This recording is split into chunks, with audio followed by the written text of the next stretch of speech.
Hola, buenas tardes a todos. Pues ya estamos en tiempo para la siguiente mesa 7, teorizar sobre aspectos de la argumentación. Para mí es un beneplácito contar con dos compañeras que tienen muchos trabajos sobre la argumentación. Primero daremos el tiempo de 45 minutos para nuestra compañera que es de la Universidad de Chile, Constanza Hien, donde nos va a hablar sobre pugnar la inferencia de un argumento. Adelante, Constanza. Muchas gracias, Tania. Buenas tardes a todos y todas. En primer lugar, agradecer eh, poder participar en este evento. Me hubiese gustado participar más, de hecho, pero por compromisos académicos no he podido. Lo que he alcanzado de ver lo he disfrutado mucho. La ponencia que voy a presentar a continuación es parte de un proyecto de investigación más amplio, en donde lo que busco es definir el concepto de suficiencia para la argumentación derrotable. Este proyecto ha tenido varias etapas. Esto que voy a presentar ahora es solo un pequeño pedazo de esa investigación. Voy a compartir con ustedes mi PowerPoint para que puedan seguirme mejor.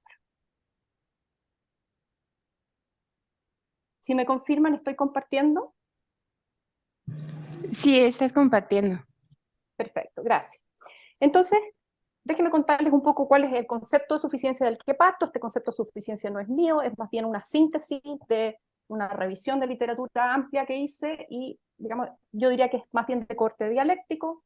Esto es nada más que un punto de partida. Yo entiendo una argumentación derrotable como suficiente si es que responde exitosamente a las impugnaciones planteadas a la inferencia de un argumento por un interlocutor real o proyectado. Ahora, si ustedes se fijan, esta es una definición muy amplia y parte del problema que tiene es que subsume varios conceptos que son a su vez vagos, ¿no? Por ejemplo, el concepto de interlocutor, por ejemplo, el concepto de impugnación a la inferencia y, por ejemplo, el concepto de qué significa responder exitosamente a ellas. Entonces, acá me voy a concentrar específicamente en el problema de las impugnaciones.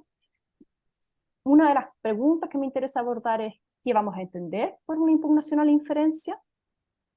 Una segunda pregunta es, ¿qué tipo de impugnaciones a la inferencia puede esgrimir un crítico? Y una tercera pregunta es, ¿qué efectos tiene cada uno de estos tipos en la determinación de la fuerza y suficiencia de un argumento derrotable de ser exitoso? Ahora, por cuestiones de tiempo me voy a concentrar solamente en las primeras dos preguntas.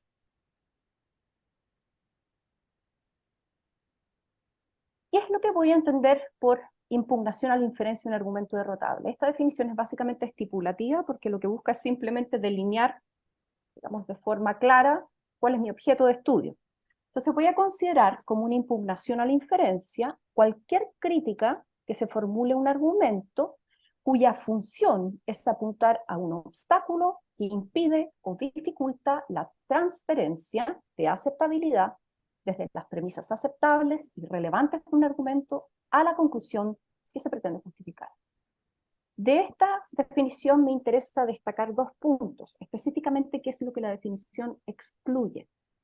Si ustedes se fijan, la definición excluye dos criterios bien comunes para evaluar argumentos derrotables, ¿no? El criterio de aceptabilidad y el criterio de relevancia. Entonces, quedan fuera, ¿no?, de las impugnaciones a la inferencia aquellas críticas que se dirigen directa o indirectamente a la aceptabilidad de las premisas, datos de un argumento, y digamos, para hacer una referencia a un trabajo de Marrón donde trabaja este tipo de objeción, de este tipo de impugnaciones, él denominaría esto objeciones. Y también excluye, ¿no?, mi objeto de estudio también excluye las críticas de relevancia. Y entiendo por críticas de relevancia al menos las siguientes, ¿no? Problemas con el esquema derrotable utilizado, por ejemplo, en el contexto jurídico penal, la utilización del esquema analógico en circunstancias de que no puede ser usado, ese es un problema que yo consideraría de relevancia. Segundo, problemas con la aceptabilidad de la premisa garantía. Esto es lo que Marró llama recusación de principio, ¿no? Cuando yo lo que cuestiono es la aceptabilidad de la regla que subyace al argumento. Y tercero, problemas que tienen que ver con la competencia de quien argumenta o la admisibilidad de lo que se argumenta. No quiero profundizar en esto ahora, pero básicamente tengo en mente ejemplos jurídicos. De ahí el concepto de competencia y admisibilidad, ¿no?, que tiene que ver con la prueba. Ya.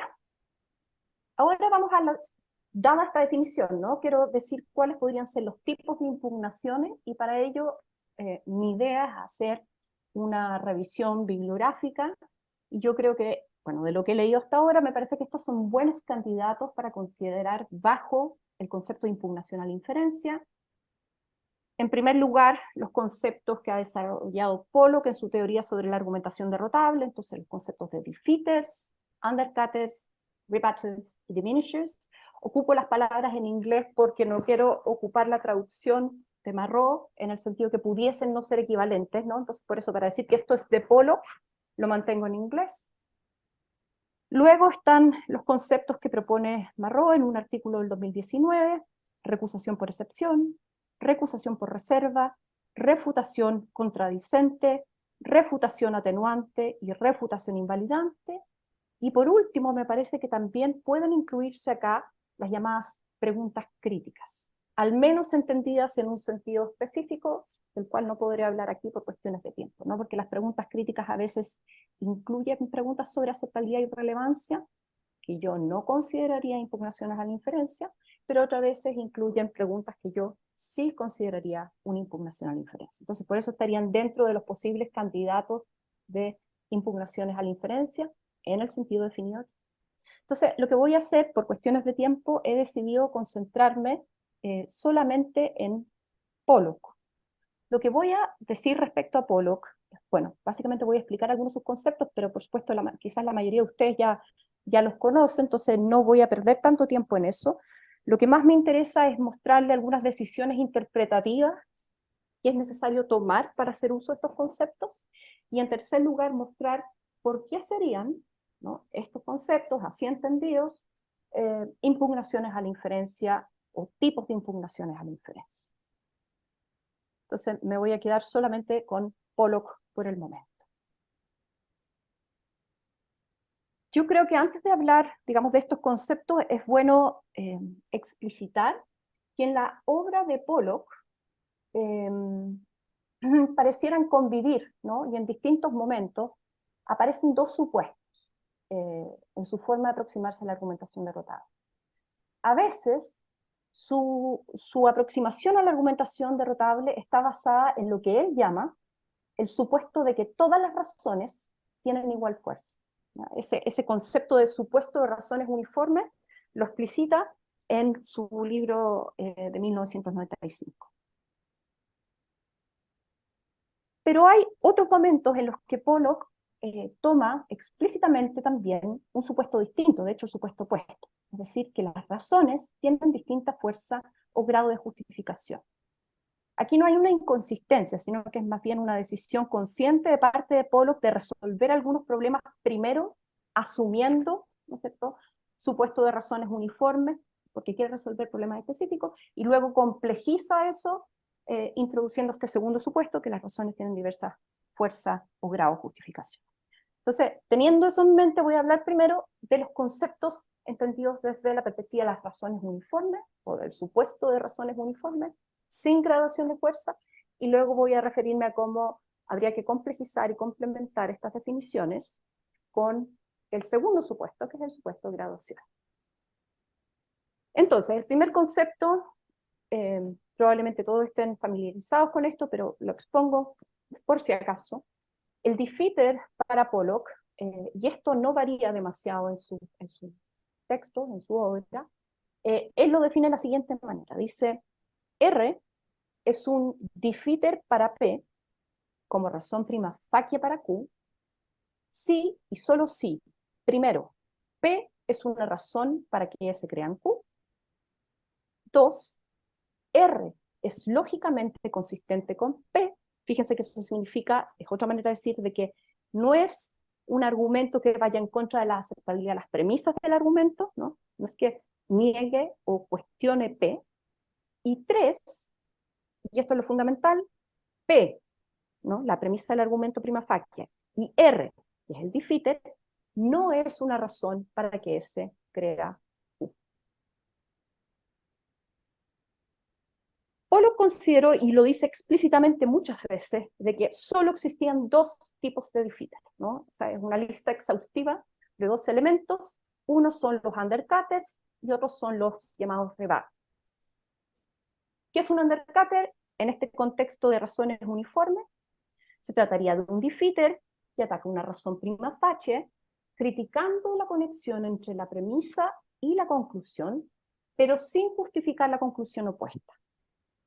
El rebater, en cambio, es un defeater que ataca una razón prima facie mediante una razón que justifica la conclusión opuesta. Entonces, solamente a modo de ejemplo, para quien no tenga claro este punto, un ejemplo de undercutter sería el siguiente. Supongamos que tengo, de hecho ocupo este ejemplo, que es el ejemplo que ocupa Pollock en varios de sus textos, ¿no?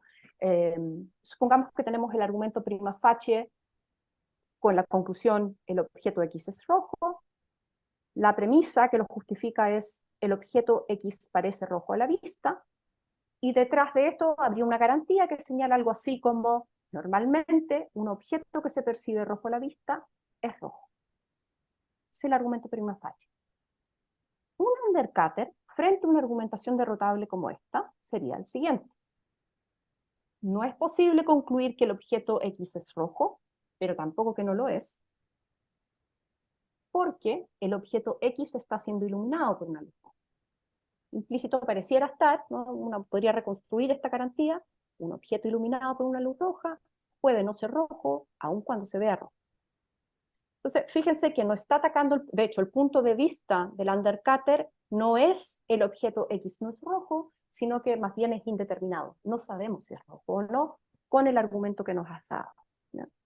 Y eso contrasta con el caso de los rebates, ¿no es cierto? Donde, dado el mismo ejemplo, ¿no? El mismo argumento prima facie, el objeto X es rojo, el objeto X parece rojo a la vista, y normalmente un objeto que se percibe rojo a la vista es rojo, yo ahora presento un rebater que sería el siguiente.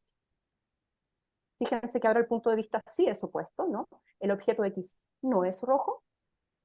El objeto, ¿por qué? Porque el objeto X es una naranja, supongamos que lo puedo percibir, lo toco y siento la típica porosidad de una naranja, y normalmente las naranjas no son de color rojo, ¿no? Aquí puse digamos, la representación, los símbolos para que se vea con claridad que en el fondo la conclusión es completamente opuesta, ¿no es cierto? Es una contradicción. Y bueno, esos implicancias, por cierto, como estamos hablando de razonamientos derrotables, esas implicancias son implicancias no materiales, sino que son condicionales derrotables. Hasta aquí, digamos, las definiciones que me interesan desde la perspectiva de las razones uniformes, y ahora quiero mostrar cómo esto se complejiza si agregamos el supuesto de la gradualidad de las razones. El concepto de defeater, cuando habla de diminisher, no lo vuelve a reformular, sino que dice cosas muy sencillas y básicas como, bueno, es un ataque a un razonamiento prima facie, y de nuevo solo hay dos tipos, undercutter y rebater. Lo que sí varía, de forma interesante, es la definición de undercutter y rebater. Entonces, el undercutter, ¿cómo se va a entender ahora? La primera parte es idéntica, cambia al final. Es un defeater que ataca una razón prima facie, criticando la conexión entre la premisa y la conclusión mediante una razón cuyo grado de justificación es igual o mayor que el de la razón prima facie atacada, ¿no? Entonces hay un ejercicio de ponderación, incluso en los undercuts, para Pollock. Luego el rebater dice, es un defeater que ataca una razón prima facie mediante una razón que justifica la conclusión opuesta, y el grado de justificación de la conclusión opuesta es igual o mayor que el grado de justificación de la conclusión de la razón prima facie. Entonces introduce estas ponderaciones al interior de los conceptos de undercutter y rebater. Hay un artículo que él escribió en 1973, mucho antes, de hecho, de que hablara explícitamente de la gradación de fuerza, y en este introdujo ya el concepto de diminisher, que vuelve a aparecer después en el texto de 2010 de Pollock, que se publicó póstumamente. Ahora, los diminishers no tienen una definición clara, pero sí he logrado reconstruir algunas propiedades, ¿no? Al menos en Pollock, ¿no? Uno podría estipular una definición, y de hecho Marrot tiene una buena definición para lo que él llama atenuantes, pero al menos en Pollock no es tan claro. Lo que sí sabemos es lo siguiente. Un diminisher es una razón que ataca a un razonamiento prima facie. Un diminisher no es lo mismo que un defeater, lo dice explícitamente, pero un diminisher puede ser un defeater solo en caso que su fuerza justificativa sea mayor que la de la razón, de hecho, sea mayor o igual que la de la razón prima facie que ataca. En caso contrario, es solo un diminisher, no un defeater. Esto es importante porque uno podría pensar que los diminishers son algo así como un subtipo de defeater o una especie de defeater en Pollock, pero esto no es así. Al menos eso pareciera decir, o sea, eso es lo que se desprende de Pollock, otra cosa es lo que yo opino. Entonces, déjenme darle el ejemplo, mostrarles el ejemplo que da Pollock respecto a un diminisher que es a la vez un defeater, y luego les daré un ejemplo basado en Pollock, en donde hay un diminisher que no es un defeater, ¿ya? Entonces el argumento que él da es un ejemplo de un argumento por generalización. Es más o menos como sigue. Tuve que simplificarlo bastante para la propuesta, ¿no? Para esta ponencia. Entonces supongamos que mi conclusión es la siguiente, es una generalización que dice que ningún auto puede ir a una velocidad mayor de 160 km por hora. Y yo, para justificar eso, como un argumento por generalización, voy dando varias instancias que tienden a confirmar esta regla, ¿no? Tácito está esta idea de que cada instancia positiva de una regla general confirma esa regla. Ahora, ¿qué es lo que sería un diminisher, pero al mismo tiempo un defeater para Pollock? Un argumento como el siguiente. No está confirmado que ningún auto pueda ir a una velocidad mayor de 160 km por hora. Fíjense que dado el punto de vista, como está formulado, es un undercutter, ¿no? No es un rebutter. ¿Por qué? Porque la muestra de autos solo incluye autos con motor pequeño. No todos los autos tienen motor pequeño. Y, esto es lo crucial, la probabilidad de que un auto tenga una velocidad máxima de 160 km por hora es significativamente mayor si se trata de un auto con motor pequeño que si se trata de un auto con motor grande. Entonces, lo que está detrás de esto, ¿no? ¿Por qué estoy diciendo que no está confirmada la regla? Porque si la probabilidad de que las instancias incluidas en las muestras confirmen las generalizaciones significativamente mayor que la probabilidad de que las instancias no incluidas en la muestra confirmen la regla, entonces la regla no está confirmada. Este es un ejemplo, básicamente, en palabras más simples, estoy diciendo que la muestra no es representativa, ¿no? Que es biased en algún sentido. Pero lo suficientemente biased para decirte que la regla que no confirma la regla, ¿no?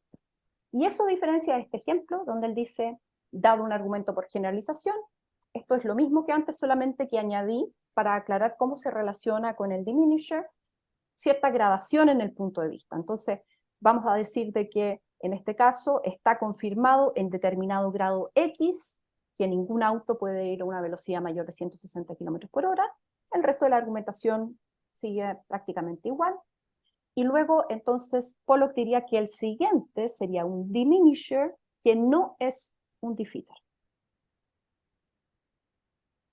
Está confirmado que ningún auto pueda ir a una velocidad mayor de 160 km por hora, pero en grado I, y I es menor que X, o sea, en menor grado, ¿no? Que como reclama el protagonista del argumento prima facie, porque, ¿no? Los mismos argumentos que antes, la muestra solo incluye autos con motor pequeño, no todos los autos tienen motor pequeño, pero ahora la probabilidad de que un auto tenga una velocidad máxima de 160 km por hora es un poco mayor, no quise ponerle números para no meterme en problemas de probabilidades, es un poco mayor si se trata de un auto con motor pequeño que si se trata de un auto con motor grande. ¿No? Y ahí está la misma regla que antes, que en el fondo, en este caso, fíjense que lo que él dice es que no estaría atacando la confirmación de la regla, sin embargo, sí no estaría atacando la aceptabilidad de la regla general, ¿no? Que se está tratando de justificar, sino que estaría graduando su justificación. en un sentido, estaría graduando, estaría bajando el grado de justificación de la regla sin por eso derrotarla, ¿no? Completamente. Y por eso que no es un defeat, sino que es solo un diminution. Ya, entonces, esto es básicamente lo que dice Pollock, y ahora quiero mostrarles algunas cuestiones que creo que son problemáticas y que es importante abordar para los propósitos de mi proyecto, que yo creo que son importantes en general. Primer problema, Pollock define los defeaters en términos de razones. Este concepto de razón es descriptivo, es decir, quiere decir que un defeater es una razón dirigida a derrotar una razón prima facie, o normativo. Es decir, lo que quiere entender por defeater es una razón que efectivamente derrota una razón prima facie. Yo creo que la respuesta a esta pregunta es más o menos clara, me referiré a ello, ¿no? Voy a simplemente enunciar los problemas primero. Segundo, ¿es el undercutter un ataque a la aceptabilidad de la premisa garantía del argumento prima facie? Hay algunos pasajes de Pollock que parecen sugerir aquello, pero yo creo que esa es una lectura equivocada, porque también hay otros pasajes que sugieren algo distinto. ¿Son los rebutters al mismo tiempo undercutters? ¿Son todos los defeaters diminisher defeaters? ¿Es conceptualmente posible un diminisher rebutter? ¿Y los diminishers se aplican solo a ciertos tipos de argumentos prima facie? Por supuesto, estas preguntas requieren mucha elaboración. Voy a hacer un rápido, digamos, un examen muy rápido de estas. La primera es decisión interpretativa. Hay varios pasajes de Pollock que sugieren que él considera los defeater en un sentido normativo, ¿no? Es decir, un defeater es un tipo de crítica que de hecho derrota a un argumento prima facie, ¿no? Ahora, si vamos a entender un defeater en sentido normativo, tenemos un problema, porque entonces no podría ser una impugnación a la inferencia en el sentido que yo definí al principio. ¿Por qué? Porque conforme a nuestra definición de impugnación, o la que yo propuse al principio, esta tiene por función, ¿no? O sea, la impugnación de esta naturaleza tiene por función derrotar un argumento, pero eso no significa que sea exitoso en su propósito. ¿Y esto por qué? ¿De dónde viene esta idea? ¿Por qué la impugnación a la inferencia la defino de esta manera? Porque esta definición descriptiva de una impugnación se sigue del modo en que se ha definido un argumento derrotable suficiente. Es decir, como aquella que logra sobreponerse de forma exitosa a las impugnaciones a la inferencia formuladas por la contraparte. Si definiésemos los defeaters como impugnaciones a la inferencia que de hecho derrotan a la razón prima facie, entonces sería lógicamente imposible para una razón prima facie sobreponerse exitosamente a ellas. Dicho de otra manera, cualquier argumento prima facie que se enfrenta a un defeater en un sentido normativo será por definición insuficiente, ¿no? Entonces, si queremos mantener nuestra definición o la definición dialéctica de suficiencia, pareciera ser que tendríamos que adaptar la definición de Pollock para poder incluirlo dentro de los tipos de impugnaciones a la inferencia, ¿no? Eso es lo que acabo de decir, eso que aparece abajito es el resumen, ¿no? Hay que entender los conceptos de Pollock en términos de su función u objeto ilocutivo, más que sus efectos en caso de ser exitosos. Segundo, Pollock señala que la conclusión de una undercutter, aquel que ataca la conexión entre la premisa y la conclusión, puede simbolizarse en términos de una negación de un condicional derrotable P implica Q. Es decir, dado el argumento prima facie, P implica Q en un sentido derrotable, P por lo tanto Q, el undercutter debería representarse así, ¿no? Si seguimos a Pollock. Pues ahí hay un condicional que nos indica que entonces se niega ese condicional derrotable, afirmo el defeater, y luego concluyo entonces de que no es aceptable ese condicional derrotable. Ahora, el problema es que esta simbolización sugiere que Pollock entendería el undercutter como un ataque a la verdad, a la garantía de la razón prima facie.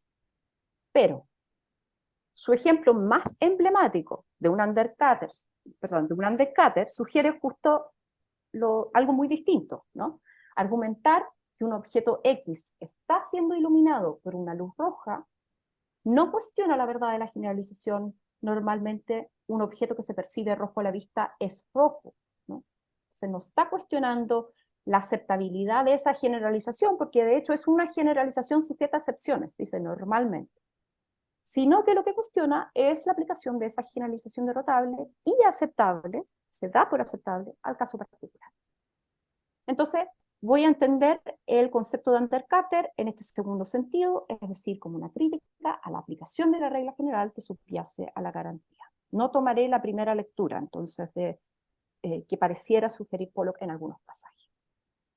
Tercero, aunque lo afirme explícitamente, aunque no lo afirme explícitamente, perdón, Pollock parece entender que los rebutters tienen un doble efecto. Directamente entregan una razón para el punto de vista opuesto a la razón prima facie, indirectamente derrotan la aplicación de la regla que subyace a la garantía de la razón prima facie. ¿De dónde viene esto? ¿O de dónde creo que se puede colegir esto? De Pollock. La definición de rebutter, ¿no?, me parece que apoya esta interpretación. Pollock dice que un rebutter es un defeater que justifica la conclusión opuesta. Si es un defeater, entonces nosotros sabemos que ese defeater, R, en conjunción con la razón prima facie P, no es una razón para que se crean Q. Es decir, los rebutters también anulan la razón prima facie, si son exitosos. Ya. Entonces, a este respecto seguiré a Pollock. Quizás el único matiz es que diría que efectivamente no solo pueden tener un doble efecto, sino que yo prefiero hablar de funciones, ¿no? Entonces pueden tener una doble función. Por una parte, justificar el punto de vista opuesto al argumento que se está criticando, pero por otra también anular la fuerza del argumento que se está atacando al criticar la aplicación de la regla que subyace a la razón, ¿no?, a la razón prima facie. Cuarto problema y decisiones. Pollock afirma que no todos los diminishers son defeaters. Solo son diminishers defeaters aquellos que de hecho derrotan la razón prima facie. Pero uno se podría preguntar entonces, para entender bien lo que quiere decir Pollock, ¿no? ¿Son entonces todos los defeaters diminisher defeaters? Puesto de otra manera y quizás más simple. ¿Son los defeaters, ¿no?, un subconjunto del conjunto de los diminishers? Si partimos del supuesto de que todas las razones, incluidos los defeaters, justifican gradualmente la conclusión, entonces la respuesta podría ser afirmativa, ¿no? Eso nos inclina a pensar que quizás es así. Pero antes de tomar una decisión al respecto, voy a remitirme a los problemas 5 y 6, porque creo que esto podría iluminar en parte la respuesta a esta pregunta, ¿no? La pregunta si son los defeaters un subconjunto del conjunto de los diminishers.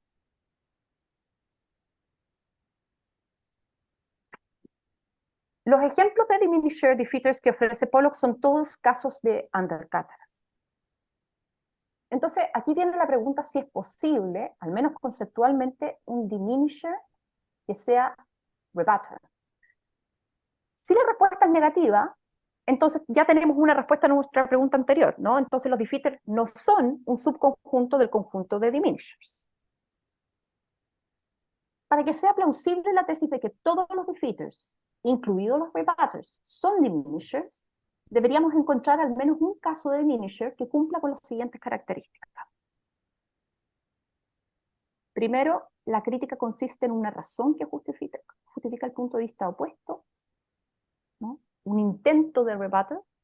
La crítica no derrota el argumento porque su fuerza es menor a la del argumento atacado. Entonces, se trata de un intento de rebutter, pero que fracasa. Y, muy importante, para que sea un diminisher y no solo un rebutter, ¿no?, la crítica disminuye la fuerza del argumento atacado. Entonces, construí este ejemplo, a ver, que aquí no tengo tan claro qué es lo que pasa, así que me encantaría saber sus opiniones. Entonces, supongamos que tengo este argumento, dice X decapitó a Y, estoy pensando en el típico cuento de Rue Morgue, ¿no?, la Rue Morgue, o los asesinatos, los crímenes de la Rue Morgue.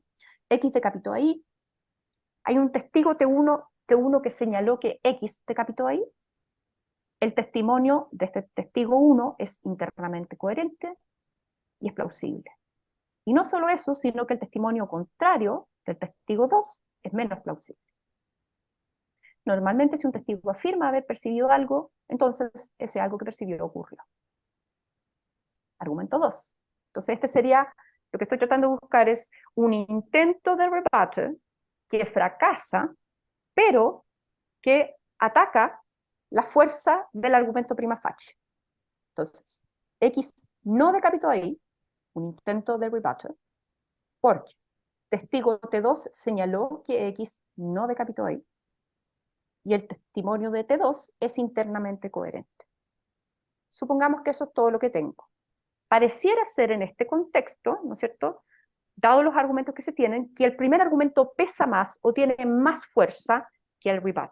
Entonces sería un intento de rebuttal que fracasa. Entonces se cumplen las condiciones. 1, la crítica consiste en una razón que justifica el punto de vista opuesto. 2, la crítica no derrota el argumento porque su fuerza es menor a la del argumento atacado. Y nos falta la última, la crítica disminuye la fuerza del argumento atacado. Y aquí no estoy tan segura, ¿no? La disminuye, es decir, el testimonio 2, si bien es un intento de rebate fracasado, puede disminuir de todas formas el argumento en el primer caso. Yo no lo tengo claro por la siguiente razón. Entonces creo que hay dos argumentos aquí. Uno es pensar, bueno, por una parte, el hecho de que exista un testimonio opuesto que sea internamente coherente, ¿ya?, o que sea menos plausible, parece disminuir la fuerza del primer argumento. Pero por otro lado, esto parece ir en contra del principio de inducción eliminativa que propone Cohen en su famoso libro de 1976, The Probable and the Provable, de que un argumento acrecienta su fuerza a medida que se sobrepone con éxito a los test eliminativos que se le formulen, ¿no? Entonces, según Cohen, uno debiera sumarles puntos al primer argumento por pasar el test y no restarles en este caso, ¿no? Entonces, por el momento voy a decir que no es claro si existen diminishers rebutters, y por ende tampoco es claro que todos los rebutters pueden ser diminishers. Eso lo dejo para digamos, más adelante. A lo mejor después de sus comentarios resuelvo este problema. Por último, y con esto termino y luego paso a las conclusiones. Los ejemplos de diminishers que ofrece Pollock son todos casos de ataques a una argumentación por generalización, una inducción en sentido estricto, ¿no?, de casos particulares a un enunciado general. Es solo, ¿no?, esta es una pregunta que uno podría hacerse, ¿es solo para este tipo de argumentación que resulta relevante la noción de diminisher? Yo creo que no es difícil encontrar casos donde se formule un diminisher, un argumento que no sea por generalización, de manera que no creo que esté atado a ello. Un ejemplo, y por lo tanto la aplicación de un diminisher no se restringe solo a los argumentos por generalización. Yo creo que es algo que no sé si se aplica a todos los argumentos derrotables, pero definitivamente no solo a la generalización. Y un ejemplo muy sencillo, supongamos que tenemos un argumento testimonial que dice la afirmación X decapitó ahí está justificada en grado X, el testigo T1 señaló que X decapitó ahí, el testimonio de TU es internamente coherente, y el testimonio T1 es coherente con los hechos establecidos del caso. Luego tengo un argumento que viene en sentido contrario y dice, o sea, digamos, es algún tipo de crítica, y en este caso diría, el testimonio T1 tiene grado de corroboración I, que es menor a X, ¿no? Entonces hay aquí un diminisher, pero para un argumento testimonial, ¿se fijan? Y en este caso solo un diminisher, no un defeater diminisher. ¿Por qué? Porque el testimonio T1 es poco plausible, y una formulación basada en un testimonio disminuye su grado de confirmación si es poco plausible. Argumento 2 es un diminisher del argumento 1, disminuye su fuerza, pero me parece también discutible, por cierto, sin hacer caer necesariamente al argumento 1. Depende si la plausibilidad la consideramos una condición necesaria o más bien una condición contribuyente para un buen testimonio, ¿no?, para un testimonio fiable. Conclusiones, ahora sí. Primero, los conceptos de defeater, undercutter, rebutter y diminisher pueden ser subsumidos bajo la categoría de impugnación a la inferencia, tal como la definí aquí, siempre y cuando interpretemos y o reformulemos estos conceptos bajo los siguientes supuestos. Todos estos conceptos deben entenderse en un sentido descriptivo, es decir, funcional, en términos de su fuerza y locutiva. En consecuencia, todas estas categorías representan críticas que pueden o no ser exitosas. Y en esto me aparto de Pollock. Quizás hasta tenga que ocupar términos distintos para no producir confusión, pero ya se verá. Segundo, todos estos conceptos deben formularse partiendo del supuesto que las razones tienen distintos grados de justificación. Ahí me sumo a la línea gradual de Pollock. Tercero, los undercutters no atacan la aceptabilidad de una garantía, sino la aplicación de la regla que subyace a la garantía al caso particular, ¿no? Pese a que en algunos pasajes Pollock parece sugerir algo distinto. Cuarto, los rebutters cumplen una doble función: justificar el punto de vista opuesto al del argumento atacado y atacar la aplicación de la regla que subyace a la garantía al caso particular. Por último, entonces, dado esto, ¿cuáles serían nuestras definiciones? Aquí marqué en otro color los cambios, ¿no? Para que se vea qué es lo que dice Pollock y qué es lo que agrego yo. Defeater, parto igual, pero luego añado, entonces lo voy a leer completo porque no creo que se acuerden toda la definición. R es un defeater para P, como razón prima facie para Q. Sí y solo sí. Primero, P es una razón para que S crea en Q. Segundo, R es lógicamente consistente con P, pero, tercero, P y R no es una razón para que S crea en Q, o bien, P y R es una razón para que S crea Q en menor grado. Undercutter. Es un defeater que ataca una razón prima facie, criticando la aplicación de la regla general que subyace a la garantía, mediante una razón que, no que logra, sino que compromete al antagonista con la afirmación de que el grado de justificación de su undercutter es igual o mayor que el de la razón prima facie atacada. El mismo ejercicio con el rebutter. Es un defeater que ataca una razón prima facie mediante una razón que justifica la conclusión opuesta y que compromete al antagonista la afirmación de que el grado de justificación de la conclusión opuesta es igual o mayor que el grado de justificación de la conclusión de la razón prima facie, y además lo compromete, y esto lo hago explícito, pero yo creo que esto está en Pollock, y además lo compromete a la afirmación de que la regla general que subyace la garantía está mal aplicada. Por último, los diminishers. Es un defeater que ataca una razón prima facie mediante una razón que compromete al antagonista a la afirmación de que su razón afecta negativamente el grado de justificación de la razón prima facie atacada sin anularla totalmente. Eso es para distinguirlos de los undercutter y rebutter, ¿no? Y entonces tenemos, los defeaters son de tres tipos, ¿no? Undercutters, rebutters y diminishers, y esto es distinto a Pollock porque he variado sus definiciones, por cierto.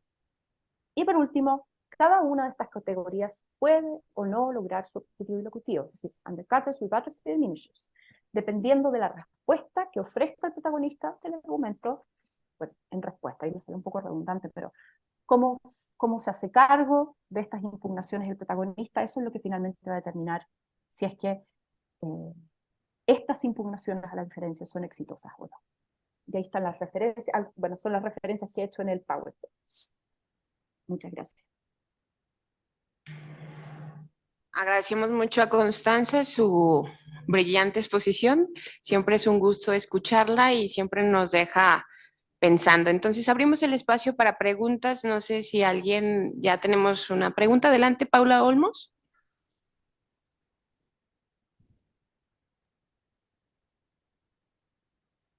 Creo que estaba Era un aplauso, era un aplauso. Gracias, de acuerdo. Paula, me encanta tu Huberta sí tiene una pregunta.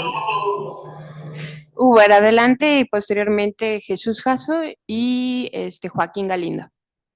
Muy bien, muchas gracias, Constanza. Me ha parecido una exposición brillante y has, creo, señalado muy bien las dificultades de la teoría de Pollock, con la que creo que yo simpatice menos que tú, aunque también le he prestado atención.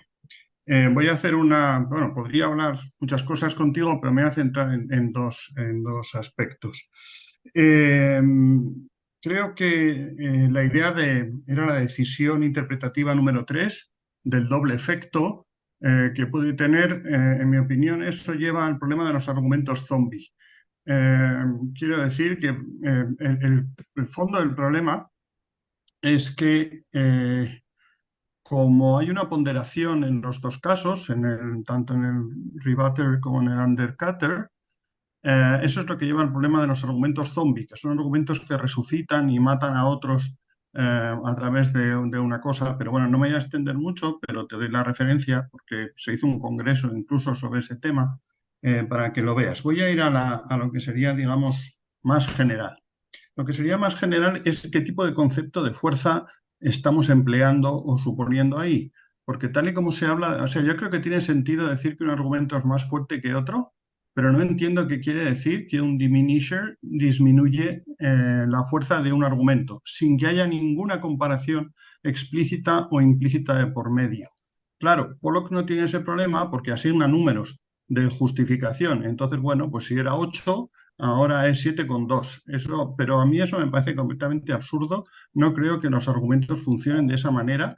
Y entonces el problema es si tienes un concepto puramente comparativo de fuerza argumentativa, ¿no? Lo que tiene sentido es argumento más fuerte que cómo puedes explicar lo que es un diminisher. En ese caso, sobre todo cuando no es suficiente como para invalidar el argumento, sino que simplemente lo disminuye, no tiene así un efecto, digamos, perceptible, ¿no? Esa es una cuestión. Y la otra es que creo que los diminishers cubren dos cosas distintas. Una cosa es un atenuante en el sentido de una razón que debilita a otra, y otra es un atenuante en el sentido de modifier, en el sentido de Dancy, en el que es una consideración que no es una razón por sí misma, pero afecta al peso de la comparación de dos razones. Entonces, yo diría que estaría bien echar un vistazo a Dancy y al holismo de las razones para ver cómo casan esos conceptos, modifier y condition, o condición, que es un concepto que has usado, creo que exitosamente, para explicar mejor qué es lo que fallaba, ¿no? Y que no es el efecto, sino la función, lo que define la diferencia, algo con lo que estoy totalmente de acuerdo, porque además Pollock no tiene en cuenta el concepto de presunción.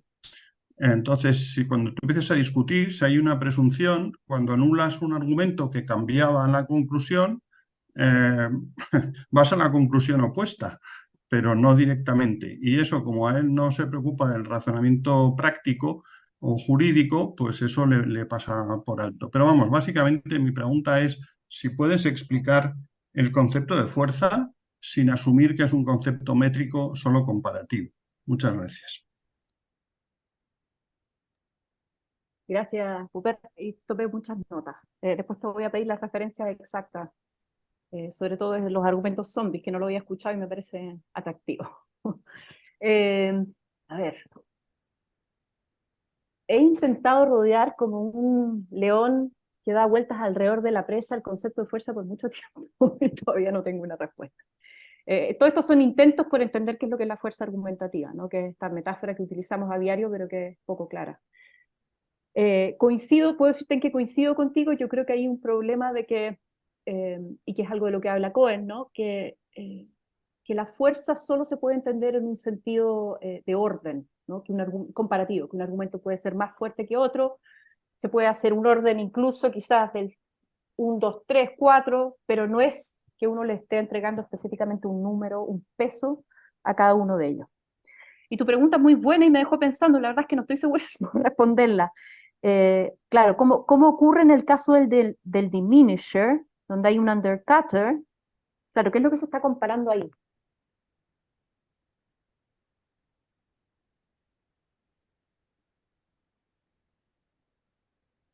Claro, uno compara la fuerza del diminisher y de la razón prima facie, pero si te entiendo bien, el problema es que el concepto de diminisher además asumiría en Pollock que afecta en algún sentido la fuerza de la razón prima facie, y eso es lo que no se puede determinar.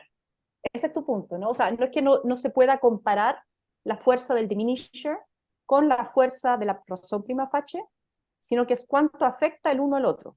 ¿Eso Exacto. es? Sí, no veo que eso se pueda explicar sin una comparación, que no está. Entiendo tu pregunta, o sea, primero, ahora entiendo tu pregunta, segundo, no sé cuál es la respuesta, pero gracias, porque me aclara cuál es el problema. Muchas gracias. Vale. Bien, entonces es el turno de Jesús. Sí. Constanza, muchísimas gracias, una brillante exposición. La verdad es que me gustó mucho. sobre todo porque me parece que en la literatura de Defeatable Logic hay cosas que tú tocas de una manera aguda, de una manera sofisticada, claro, siempre con un enfoque personal. Entonces, a partir de ello y a partir de este contexto, me gustaría preguntarte particularmente dos cosas. La primera, creo que en algún sentido, al menos periféricamente, tiene que ver con lo que te estaba diciendo Hubert. ¿Qué pasa cuando nosotros utilizamos en nuestros argumentos fenómenos lingüísticos, por ejemplo, como términos o predicados opacos? ¿Ves? O sea, parece ser que la opacidad en ese sentido juega a un favor de un defeat, ¿ok? Y no sabríamos si en esta gradualidad de razones que nos permiten decir cuándo en nuestras inferencias podemos ya no admitir una conclusión, dado que hay un predicado vago, un término vago, como en el clúster de información anterior, entonces parece ser que por default tendríamos ahí algo que tendríamos que considerar y que normativamente, no solo descriptivamente, normativamente tendrías que indicar. Es decir, no siempre en nuestras argumentaciones existen términos completamente claros en los cuales nosotros podríamos identificar que en el conjunto de razones hay conjuntos de razones buenas o malas, independientemente del análisis conceptual que genialmente has elaborado. Entonces, no sé si tú has pensado en este tipo de circunstancias que tienen que ver con contextos de argumentación real, ¿no? Real. Ahora, la segunda pregunta tiene que ver con que, a ver, cuando tú decías en un slide, voy a decirlo rápidamente, en las opiniones tal vez pueda decir algo más. Me refiero particularmente cuando tú incluyes la noción de percibir, ¿no? Percibir, cuando tú lo metes como un contenido proposicional, ¿no? Difícilmente para al menos para ciertos interlocutores o interlocutoras, hay una carga de la prueba bien atendida. No sé si me estoy explicando. Es decir, cuando una persona dice, es que yo percibí eso, yo estaría completamente en desacuerdo que eso sería una buena razón. Entonces, y parece que en varios de los ejemplos que tú has dado, parece que salvas ese problema, salvas el problema de la percepción cuando tú sabes que eso, independientemente de la teoría de la argumentación, es filosóficamente problemático. Entonces, cuando tú hablas de la percepción como un elemento que puede gradualmente hacer admisible una conclusión o gradualmente hacer admisible un proceso de inferencia, también parece ser que se te cuela ahí un poco la derrotabilidad en algún punto. Entonces, no sé si has considerado también este segundo elemento. Muchas gracias, Constanza. Estuvo muy bonita tu participación. Gracias, Jesús. Qué interesantes tus preguntas y tus comentarios. La verdad es que respecto a los predicados opacos, yo lo había pensado solamente en el nivel de las premisas, que podía ocurrir, por ejemplo, que se ocupara una palabra, algo así como vehículo, donde, bueno, hay un problema de qué cuenta como un vehículo. Y ese tipo de problemas, claro, yo lo consideraría, si ocurre en una premisa dato, yo lo consideraría un problema indirecto de aceptabilidad de la premisa, ¿no? Porque en el fondo primero hay que resolver cuál es el significado del enunciado y luego se determina su verdad o falsedad. Pero no lo había pensado en términos de cuando aparece en el punto de vista, y quizás ahí sí sea un problema inferencial. Le tendría que dar una vuelta, claro, porque si el punto de vista o la conclusión es, no sé, este objeto es un vehículo, claro, para poder determinar si efectivamente se comprobó que era un vehículo o no, va a ser importante cuál es la definición de vehículo que estoy utilizando, ¿no? O sea, como no desambiguo, como concretizo ese predicado vago. Solo decirte que, de acuerdo, le voy a dar una vuelta a ver si caería dentro de, o sea, quizás se podría enriquecer este listado con el concepto de opacidad del predicado. De acuerdo. Segundo, el percibir, sí, tienes razón, la verdad es que ni me di cuenta, porque yo estaba ocupando los ejemplos de Pollock, y Pollock en realidad está pensando, de hecho, la mayoría de los ejemplos vienen del Cognitive Carpentry, donde está pensando en un agente que está razonando, ¿no? Entonces, no es realmente un diálogo con otro en el discurso, Y entonces, claro, ese tipo de problemas de la percepción quizás no son problemáticos si lo estás pensando desde el propio sujeto, pero en el momento que argumentas con otro, el problema de la percepción, claro, porque en el fondo no tienes cómo justificar que que tú efectivamente percibiste aquello que percibiste, o que piensas que percibiste. Entonces sí, y le voy a dar una vuelta porque quizás, digamos, para borrar, más que para borrar, para no desviar, digamos, la atención de los problemas que me interesan, evitar, digamos, utilizar ejemplos que producen este tipo de problemas filosóficos. Así que muchas gracias por tus comentarios. Al contrario, gracias. Gracias. Bueno, pues ya estamos sobre tiempo, pero le damos la oportunidad a Joaquín para que plantee la pregunta y pedimos que sea concreta la respuesta para pasar a nuestra siguiente ponente.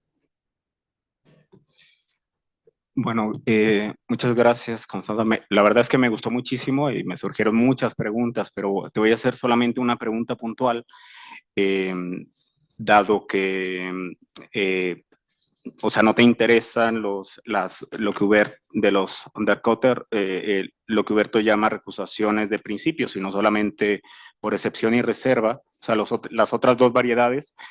Entiendo que en la de excepción, pues ya no es una razón prima facie, o sea, realmente no ataca el grado. Y en las de reserva, y esta es mi pregunta muy puntual, cambia la conclusión, tienes que cambiar el grado, o sea, revisas lo que se llama el calificador modal, pero parece que el principio tienes que añadirle, o esa es la pregunta, como cláusulas ceteris paribus o algo así. O sea, se modifican, se revisan dos cosas, tanto el grado en la conclusión, el calificador modal, como el principio inferencial, mientras que en la otra simplemente su efecto no es en el grado, sino si constituye una excepción, pues no era una razón en este caso para concluir. Bueno, esa es bueno, te pregunto si lo ves así o no. Gracias. Son como varias preguntas, voy a intentar. Lo primero, sí, recursión de principio queda afuera, porque me parece que es un problema de relevancia del argumento, eso lo podemos discutir después, yo creo que son más bien decisiones que uno toma para definir qué es lo que uno quiere estudiar. A lo que te refieres tú, que en el fondo es extraño que en el caso de los diminisher defeaters no aparece nada referido a la gradación, y luego sí aparece cuando hay solo un diminisher, es simplemente para mostrar qué es lo que está pasando en términos de graduación en el caso del diminisher, que no es un defeater, pero no es que no ocurra algo similar en el diminisher defeater, ¿no? Porque en el fondo también hay un problema de graduación. Lo que pasa es que el problema de graduación es tanta la diferencia que es evidente que el argumento definitivamente derrota la regla general que se está intentando confirmar. Entonces, es más un problema de presentación. No es que no existan esas graduaciones en los puntos de vista en ambos casos, sino que era un problema de presentarlo de forma más limpia. Pero de todas formas, igual le voy a dar una vuelta para tener claro si es que ahí no estoy haciendo algo extraño. Así que te agradezco por la pregunta.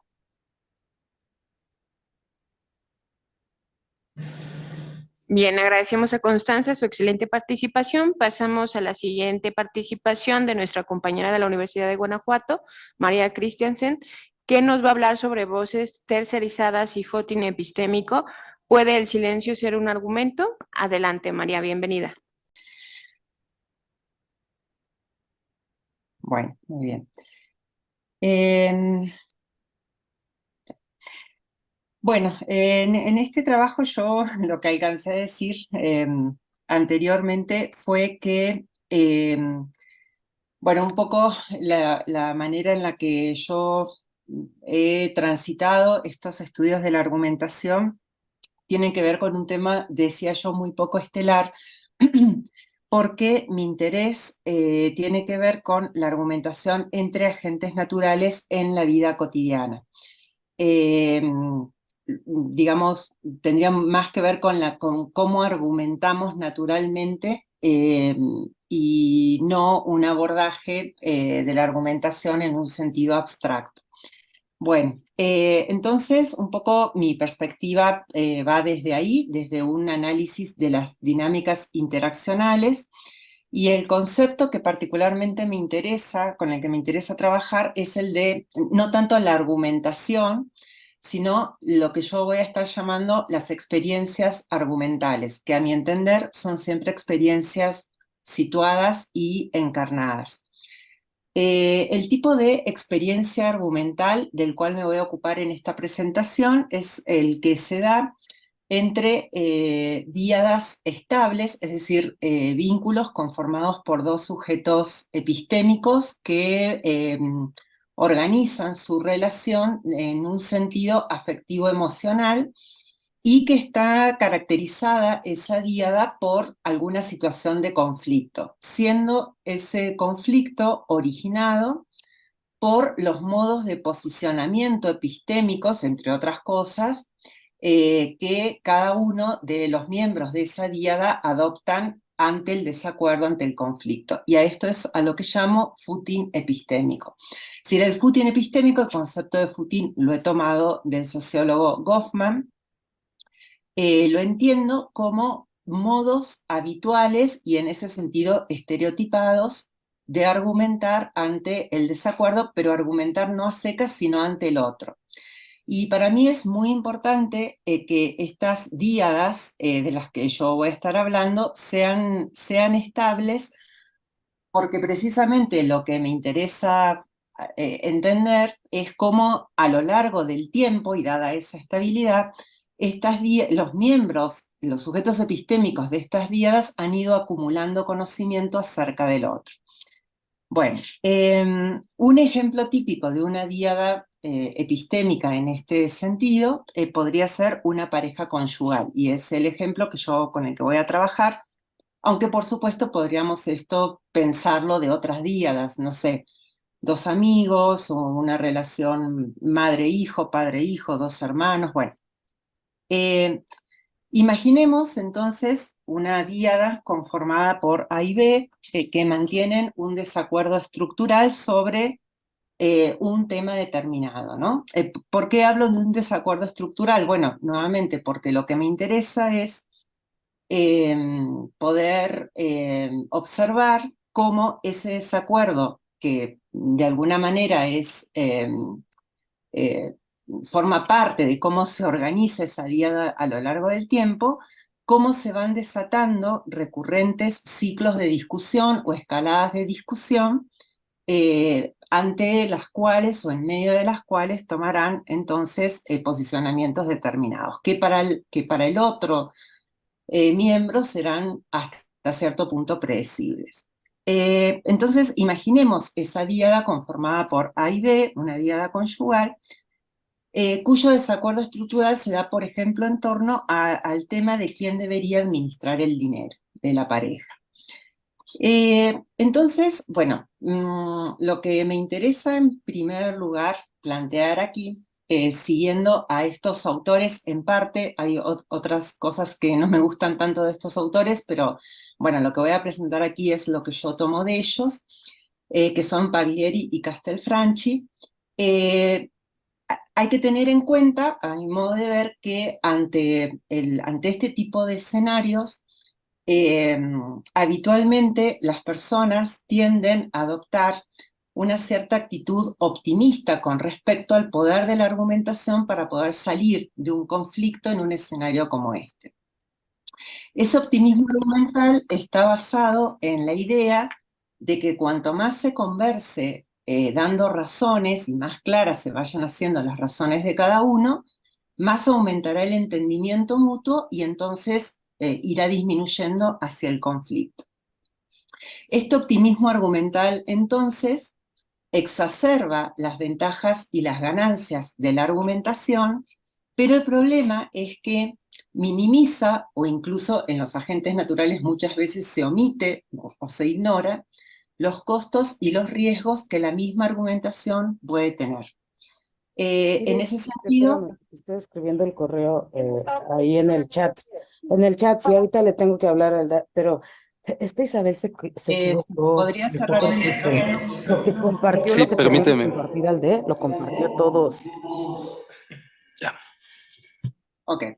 Entonces, en esta minimización de los riesgos y costos de la argumentación, por ejemplo, se omite el hecho de que la argumentación es una actividad que supone un gran esfuerzo en distintos niveles, en distintos sentidos, que la forma en la que utilizan la argumentación o utilizamos la argumentación los agentes naturales no necesariamente es un fin en sí misma, sino que es un medio para obtener objetivos que no son argumentales.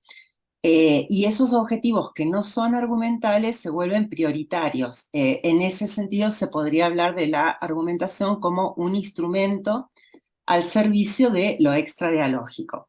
Si volvemos un poco al ejemplo que yo ponía, podríamos pensar que en las discusiones, en los ciclos discusionales de la esposa con el esposo por el tema de la administración del dinero, el objetivo de ella podría ser querer convencer a su esposo de que ella es una mejor administradora, pero no solo porque le interese tener razón, sino porque en realidad lo que quiere es que a partir de la aceptación de ese argumento, ella pueda manejar el dinero, o pueda controlar los gastos del esposo, o pueda ahorrar para una cirugía estética, bueno, un montón de objetivos, infinitos objetivos que en realidad no son dialógicos, pero que toman la argumentación como un medio para obtener ese fin. Ahora, si nosotros enfocamos la argumentación por ahora de esta manera, instrumental, entonces también tendríamos que tomar conciencia de que la argumentación no nos da garantías de llegar a esos objetivos extraargumentales, e incluso no solo no da garantías, sino que los costos podrían ser más elevados que los beneficios, y este desacuerdo para el cual se está argumentando, para el cual A y B están argumentando y discutiendo en estas escaladas, podría, digamos, en un escenario ideal, efectivamente permitirle salir del conflicto o dejar el conflicto igual, sin cambios. Aquí estaría particularmente el optimismo epistémico, pero lo que no se ve muchas veces con tanta claridad es que ese desacuerdo original pueda empeorar, pueda agravarse, no a pesar de la argumentación, sino precisamente por la argumentación. Entonces, bueno, este análisis de costos-beneficios, digamos, implicaría poner el énfasis en lo riesgoso que puede ser este escenario. Ahora, es cierto que en la vida cotidiana los agentes naturales muchas veces toman decisiones estratégicas y deciden no implicarse, por ejemplo, en una discusión sobre un tema determinado, precisamente porque tienen un conocimiento de esos movimientos epistémicos de la contraparte, sobre todo en estas díadas estables, y entonces pueden de antemano saber que, por ejemplo, abordar el tema por la vía de la discusión puede ser no solo estéril, sino incluso contraproducente. Ahora, no siempre ocurre de esa manera. A veces uno es arrastrado a las discusiones, por más que estas discusiones sean muchísimo más riesgosas y peligrosas que lo que pudieran aportar a una solución del conflicto. Y bueno, por aquí va a venir el tema de la decisión muchas veces de autosilenciarse como una forma de respuesta a un escenario que se percibe como adverso en términos de la argumentación. Bueno, antes de entrar al tema del silencio, veamos un poquito cómo se podría arruinar una discusión. Esto es muy amplio, habría muchas formas de descomponer rápidamente una discusión para que termine siendo contraproducente, pero yo solo voy a mencionar algunas. Por ejemplo, el desacuerdo podría crecer a medida que los sujetos argumentativos van introduciendo más subargumentos para apoyar el argumento original, y entonces digamos, el área de desacuerdo podría ir creciendo como crece, por ejemplo, un incendio, que al principio tiene un foco y luego se empieza a expandir y a expandir y a expandir. Entonces, a medida que se va introduciendo nueva información, podría ir haciéndose más grande ese grado de desacuerdo. También el desacuerdo se puede puede crecer muy rápidamente cuando se convierte en una pulseada en la que el otro es visto como anteponiendo su reputación epistémica, es decir, cuando hace maniobras argumentativas por tal de no perder credibilidad, antes que cuidar la salud del vínculo.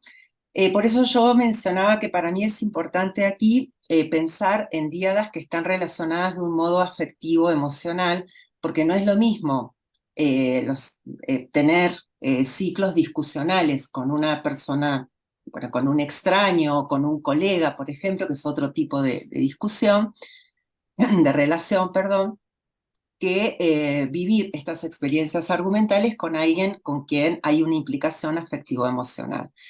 Entonces el desacuerdo aquí podría complicarse mucho, ¿no? En términos de relación. Otra forma en que el desacuerdo podría crecer muy rápidamente es cuando al desacuerdo original se suman aspectos que son situacionales y que generan nuevos desacuerdos como colaterales, podríamos decir.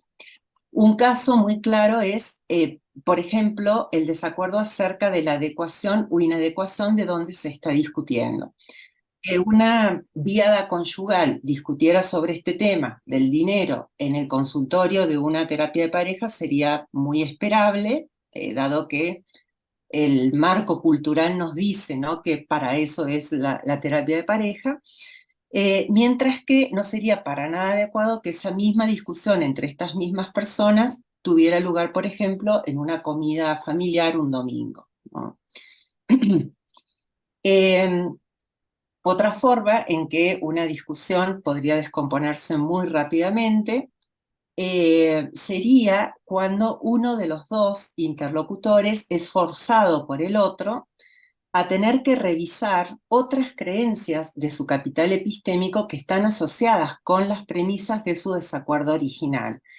Esto podría recrudecerse si se da el caso de que estas creencias, para ese sujeto epistémico que las posee, no sean consideradas creencias, sino certezas, verdades que de alguna manera preserva y que forman parte entonces de este capital epistémico.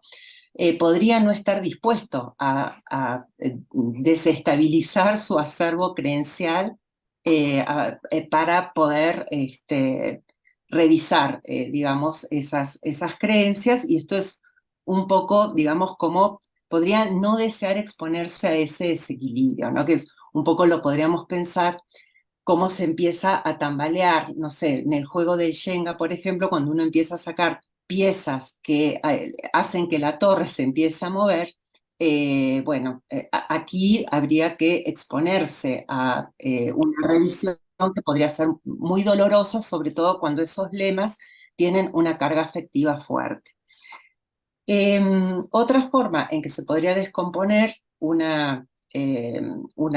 ciclo discusional podría ser cuando se percibe que los costos serían mayores a los beneficios, ¿no? Por ejemplo, que llevaría un excesivo tiempo convencer a la contraparte, que eso podría suponer una enorme carga de ansiedad, de agitación, de desgaste cognitivo, de exposición social, así como costos de oportunidad, con el riesgo de que aumente la frustración, la sensación de impotencia ante el desacuerdo y, bueno, por supuesto, la descomposición emocional y todo lo que ello implica a nivel relacional. Otra forma en que se podría exacerbar el desacuerdo es cuando resulta colonizado por el estilo infalibilista, que aquí podría ser de un sujeto epistémico o de ambos sujetos epistémicos. Con esto de estilo infalibilista, en lo que estoy pensando básicamente es en que uno de los argumentadores o ambos adopten un estilo vertiginoso, en el sentido en el que habla Carlos Pereda del argumentador arrogante que incurre sistemáticamente en vértigos argumentales que no tienen otro objetivo que prolongar indefinidamente la argumentación, porque en realidad a lo que tienden es a la autoconfirmación. Bueno, seguramente hay muchas otras formas en que se puede arruinar fácilmente una discusión y podría esta lista seguir alargándose, pero me interesa ahorita pensar un poco en cómo ante estos posibles escenarios a veces un sujeto epistémico podría decidir estratégicamente autosilenciarse. El tema del silencio, bueno, yo estoy consciente de que es muy complejo pensarlo desde la teoría de la argumentación, si nos planteáramos esta pregunta desde una perspectiva tradicional, de si el silencio puede ser un argumento, seguramente diríamos que no, si se entiende que la argumentación es una secuencia de actos de habla o de enunciados estructurados inferencialmente, entonces no habría una cabida para el silencio como argumento. Pero si pensamos en la argumentación en términos de experiencias argumentales de tipo multimodal, como lo enuncia Hilbert, ¿no? Entonces ahí sí podríamos decir, a mi modo de ver, que el silencio es una experiencia argumental muy importante y más en este ámbito de díadas estables. Siempre pensando que los agentes naturales argumentamos no solo verbalmente, sino también con otros lenguajes como el gestual, visual, kinético, visceral, contextual, combinados, ¿no? De formas muy, muy complejas. Entonces, bueno, desde ese abordaje se vuelve muy importante no solamente quién dice qué, sino también quién no dice, quién debería decir y no dice, como también quién puede dar la palabra y quién puede quitarla, o quién puede darse la palabra y también quién puede silenciarse. Creo que nosotros, en el contexto del intercambio argumental en estas díadas estables, generamos expectativas sobre quién debería decir qué y también sobre quién no debería decir qué. De modo que desde esta perspectiva sí se vuelve muy importante quiénes hablan, qué vínculo existe entre ellos, qué esperan uno del otro, y bueno, un poco pensar no solamente las palabras, sino también los silencios como campos de fuerzas, ¿no? que suponen asimetrías muy importantes en las formas de relación. Los silencios son muchos, bueno, podríamos nuevamente hacer una lista muy larga de diferentes silencios que identificamos en las relaciones cotidianas. Una característica que los silencios tienen es su grado de opacidad, la incertidumbre que generan, la ambigüedad, el carácter polisémico que tienen. Y los hay de diferentes tipos, yo solamente voy a mencionar algunos y con otro color voy a resaltar cuáles son los que a mí me interesa observar. Bueno, el silencio de lo indecible tiene que ver con el silencio ante lo inefable, lo que no se puede poner en palabras, ese obviamente no me va a interesar aquí. Sí me interesa, por ejemplo, el silencio de quien se autoadjudica el derecho de callar, sobre todo cuando de esa persona se espera una respuesta y no la hay, pues un silencio ejercido de manera muy violenta, punitiva. Hay silencios cómplices que justamente avalan este silencio del que puede callar, que está en una situación privilegiada para hacerlo. Hay silencios negadores, evasivos, silenciamientos impuestos, a aquel que quita la palabra desde conductas muy autoritarias, y aquí en este tipo de silencio podríamos estar pensando, por ejemplo, en lo que Miranda Fricker llamaría un típico caso de injusticia epistémica testimonial, ¿no? Como aquel que podría decir y tendría que decir, no puede decir porque no se le permite. Bueno, esta es otra forma de silenciamiento que me interesa mucho, que yo le he llamado silenciamiento epistemicida, que tiene que ver justamente con lo que hablaba anteriormente del estilo infalibilista. Este silenciamiento se da precisamente en esta forma de argumentación de alguien que no acepta al otro como un auténtico otro. Es decir, que intenta a través de la argumentación eliminar la alteridad del interlocutor, lo cual es una forma como de muerte epistémica a través del silenciamiento. Bueno, y luego tenemos las formas de autosilenciamiento, ¿no?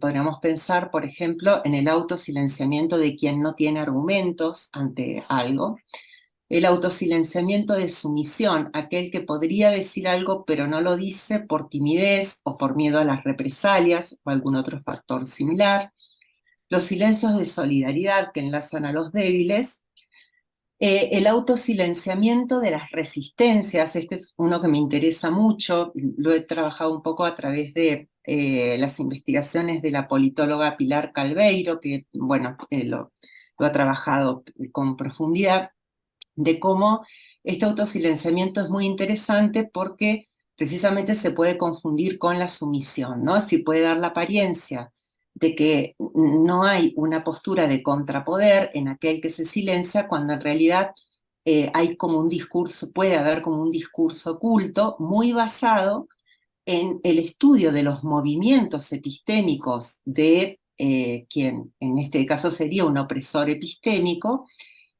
a la espera de que haya mejores condiciones argumentales para poder expresarse y poder actuar, ¿no?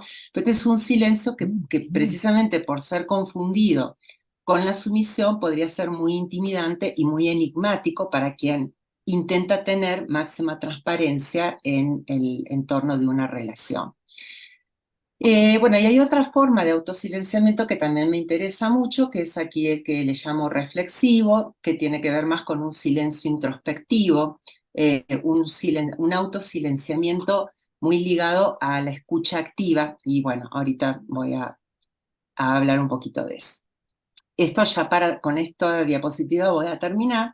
Vamos a pensar un poquito entonces en esta díada estable en conflicto a lo largo de un tiempo considerable, una díada de la que podemos pensar que tiene estos ciclos discusionales sucesivos a lo largo de los años de convivencia, con intervalos de lo que podríamos decir etapas de silencio, ¿no? Es decir, si estos son como segmentos muy ruidosos en términos de discusión, en términos de escaladas, de intercambios argumentales muy potentes, le seguirían estas etapas de aparente silencio. Bueno, sí de silencio, pero el tema sería tratar de entender qué tipo de silencios pueden ocurrir ahí. Bueno, primero veamos un poquito qué podría pasar acá, ¿no? Es decir, durante las etapas de escalada.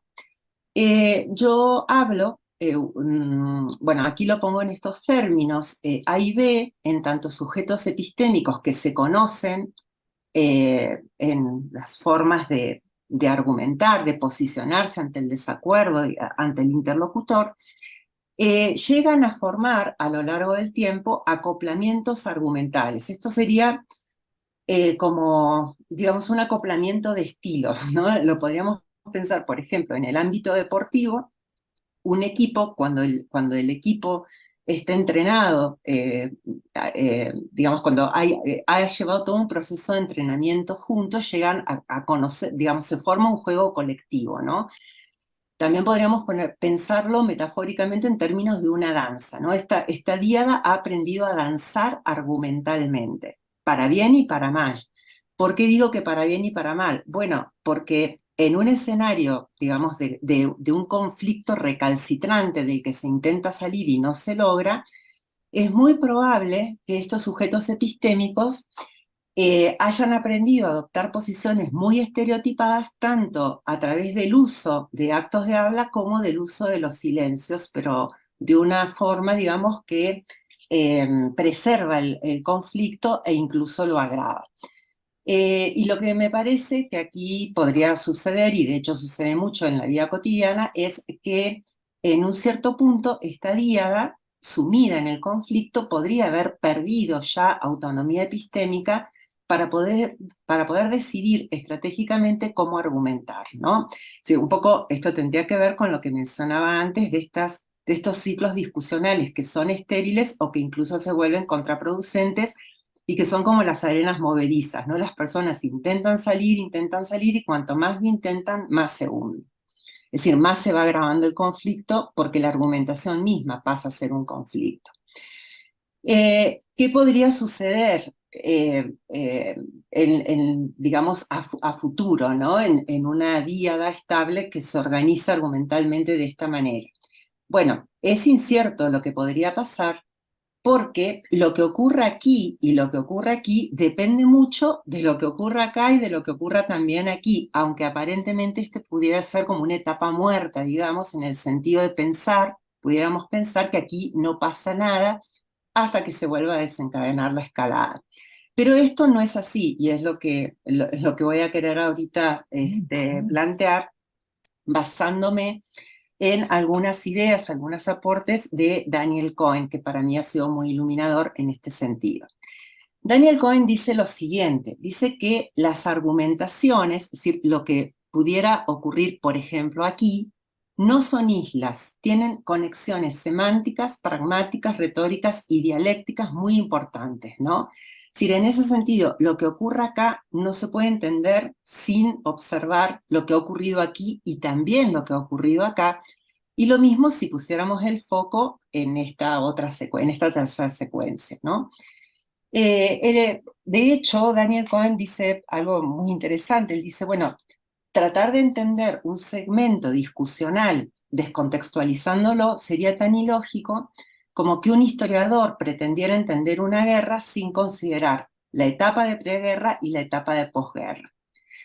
Es decir, cuando las escaladas discusionales han terminado, sigue habiendo, esta es la postura de Cohen, y yo la comparto, sigue habiendo en estos segmentos silenciosos, puede haber, aquí no deberíamos dar por hecho que va a ocurrir, puede haber efectos persuasivos, cognitivos, que ayuden a un reprocesamiento de lo que ocurrió aquí. Es decir, en este silencio que es sereno y que es introspectivo, podría ocurrir una reflexión que permita pensar acerca de los argumentos del interlocutor y su impacto en el propio argumento. Esto sería una forma muy virtuosa de transitar ese silencio. ¿Por qué? Bueno, porque el ser sensible a las razones esgrimidas por el interlocutor, incluso aunque uno sienta que perdió en ese ciclo discusional con el interlocutor, esa sensibilidad a las razones, que además es un rasgo disposicional que es cultivable y que es adquirible, permitiría, a través de este reprocesamiento, llegar en mejores condiciones al siguiente ciclo discusional. Podríamos pensar que si esto lo hace A, pero también lo hace B, los sujetos epistémicos que estén dentro de este ciclo discusional siguiente ya no serán los mismos. Las condiciones epistémicas habrán mejorado notablemente. Ahora, este silencio interargumentativo también se podría transitar de manera viciosa, ¿no? Cuando en lugar de aumentar la razonabilidad, ocurrieran otras cosas. Por ejemplo, que el rencor acumulado, que el sentido de agravio, influya en actitudes prejuiciosas y que generen un mayor cierre argumental que empeoraría en ese sentido, sería como el escenario contrario, ¿no? Es decir, al llegar a este siguiente ciclo discusional, estos interlocutores estarían en peores condiciones que en el ciclo anterior. Entonces, bueno, a mí me parece que pensarlo de esta manera puede ser de gran ayuda para un poco poder observarse en el campo argumental. Y bueno, voy a terminar con esta analogía que hace Cohen, que me parece muy iluminadora también. Él dice que si pudiéramos hacer y cultivar esta virtud reflexiva en estos momentos de silencio interargumental, estaríamos abonando a el ideal de un buen argumentador, ¿no? Que él lo diferencia de lo que sería un argumentador astuto, que no es lo mismo. Y hace la analogía con un estudiante y un aprendiz, ¿no? Él dice, bueno, un estudiante, por ejemplo, un estudiante de una clase de pensamiento crítico, podría ser un buen estudiante en el sentido de que entiende, asimila los conocimientos, hace muy bien sus exámenes, sus pruebas y demás, pero si no sabe transferir ese conocimiento al abordaje de conflictos, al abordaje de desacuerdos en la vida cotidiana, en los desacuerdos reales, no diríamos que es un buen aprendiz. Diríamos que es un buen estudiante, pero no un buen aprendiz. Lo mismo ocurriría aquí. Uno podría ser en las escalas, en los ciclos discusionales, un argumentador hábil, pero ser un buen argumentador tiene que ver con poder transitar estos silencios interargumentales de manera virtuosa, de manera con una escucha activa y de una forma reflexiva. Bueno, pues esto sería toda mi presentación y bueno, aquí están las referencias. Muchas gracias por su atención. Agradecemos a María la excelente presentación. Abrimos ahora un intercambio de preguntas por parte del público.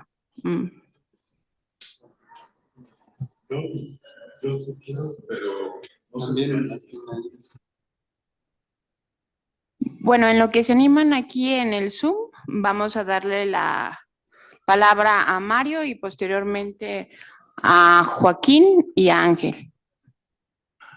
Hola María, muchas gracias por la presentación. De hecho, en general coincido mucho con tu perspectiva, la perspectiva incluso como trabajas estas cosas. Nada más que cuando exponías y te hacías la pregunta de cómo puede arruinarse una argumentación, yo me preguntaba más bien cómo no podría arruinarse, ¿no? Se nos podrían ocurrir un montón de maneras. De hecho, creo que en general las discusiones, las argumentaciones se arruinan, ¿no? Ahora, mi pregunta es, en varias de las que pones, por ejemplo, en la situacional, ¿no? Y creo que ponías esto, ¿no? La pareja que discute, ya sea en terapia de pareja o discute en una comida familiar el domingo, ¿no? Parece, o la intuición nos diría que la comida familiar el domingo es, pues se puede arruinar la discusión. Pero si la pareja es más o menos parecida, creo que no. Y en muchos casos de los que ponías, cuando las personas que interactúan en una argumentación son más o menos similares, es más fácil que no se arruine, pero en general se arruinan, ¿no? Porque la gente es distinta. Entonces, mi pregunta es, jugando un poco abogado al diablo, te digo, porque en general estoy de acuerdo, ¿crees que hay algún tipo de razón, de condiciones que podrían facilitar que de hecho no se arruinen? En el caso justo del que te ponía, de que parece que cuando hay cierta homogeneidad entre las personas que argumentan, es más difícil que se arruinen o es menos fácil que se arruinen, de hecho. Ok, muchas gracias, Mario. No, yo estoy de acuerdo contigo en lo que acabas de señalar. Es que precisamente por eso a mí me parece que hay que un poco observar estos conflictos en su propio contexto, porque ciertamente las parejas pueden tener acuerdos que aunque no sean convencionales, en el sentido de que uno podría decir, bueno, es obvio que en una comida familiar un domingo no se puede hablar de ciertos temas. Bueno, obvio para quién. Creo que podría estar muy naturalizado, muy normalizado, por ejemplo, en un sistema familiar, el hecho de tocar temas que por ahí son sensibles, que serían sensibles para otros sistemas familiares y que en ese sistema, digamos, familiar no lo es, ¿no? Ahora, a mí me parece que justamente los desacuerdos estructurales tienen que ver con esto, con una falta de entendimiento, con una falta de consenso sobre cuáles son las formas adecuadas de abordar el conflicto, ¿no? Que es más un tema de forma que de contenido, porque una pareja que esté en profundo desacuerdo sobre esto, posiblemente esté muchísimo más expuesta a los ciclos discusionales que una pareja que coincide más o menos y que se entiende en cuáles serían los escenarios, digamos, adecuados, los momentos, no solo los escenarios, sino los momentos, etcétera, etcétera, ¿no? Por eso creo que es importante en ese sentido hacer esta demarcación de cuando los desacuerdos son estructurales, que marcarían, digamos, déficits acerca de cómo organizarse ante el conflicto.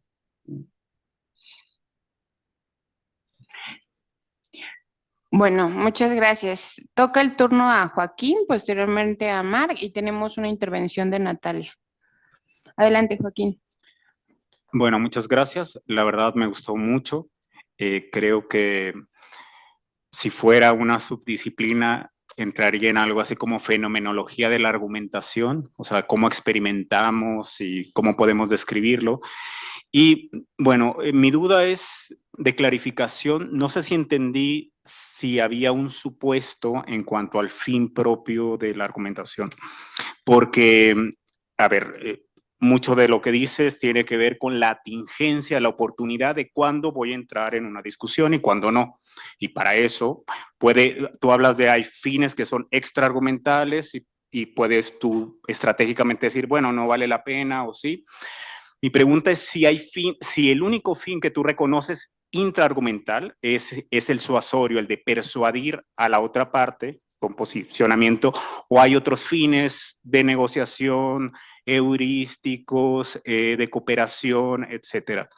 Esa es mi pregunta. Si solamente tú entiendes la argumentación con fines suasorios, y por lo tanto yo estratégicamente veo, bueno, vale la pena o no entrar, dar razones para convencer a esta persona, o si hay otros fines. Gracias. Gracias, Joaquín.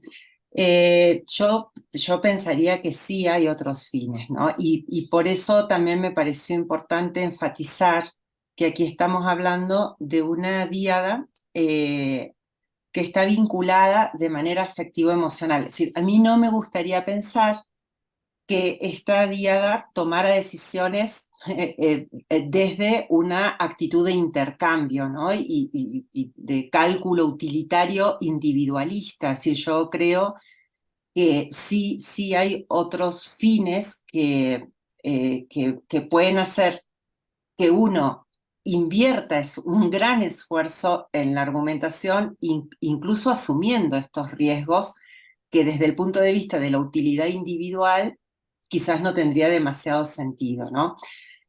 Por eso en algún momento dije que había ciertas cosas de estos autores que no me convencen del todo, porque parecería que ellos están pensando en que todo el tiempo deberíamos estar tomando decisiones estratégicas acerca de si nos conviene o no nos conviene individualmente implicarnos en determinadas discusiones.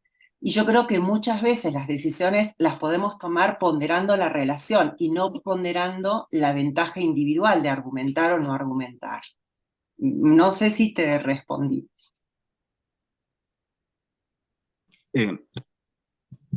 Sí, gracias. Bien, entonces toca el turno de Mar.